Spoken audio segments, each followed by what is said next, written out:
Hello and welcome to this video about single variable parameters. We are excited to have you here, and in this video we will talk some about the parameter named mean, or the mean, or also called the average. And we can say that this video is different from most other videos in that we won't just tell you how to calculate a mean or make an attempt at defining the mean, but we will go a bit deeper and talk about what a mean really describes, without any excessive use of mathematical notation or mathematics for that matter, which is unusual as most means most commonly are defined by either program code or through a definition in the mathematical or other languages, or perhaps most commonly used as a magic descriptor of a variable in a dataset. So, do you remember the video about the total?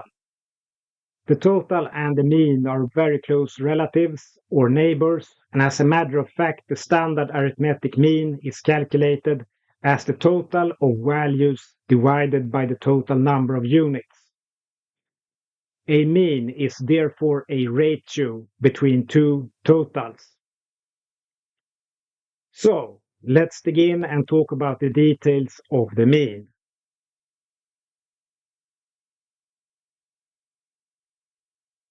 So, alright, what is a mean and what is it good for? And the best answer is very simple. An arithmetic mean is a ratio between two dependent totals. So we have the total of values divided by the total number of units. And this creates a ratio, which we call the mean. And a mean is also a parameter in a very common mathematical distribution, normally called the Gaussian distribution or the normal distribution.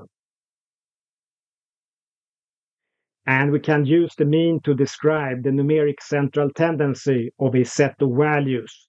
For example, we can talk about the mean length of a number of students in a class or a school. And we can use that mean to describe the mean length of the students. We can use the means of several classes to describe the mean development of the length of the students over time. We can use means to describe a dataset or a part of a dataset. We can use means for comparisons, so we can compare many different datasets and subparts of datasets with each other. And we can use means to describe trends, development. Means can describe growth or decline on average over time. And all of this makes means very useful for data description purposes. So, alright, today you have learned a lot about the mean.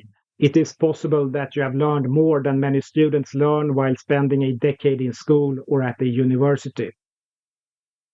And we look forward to see you in the next video.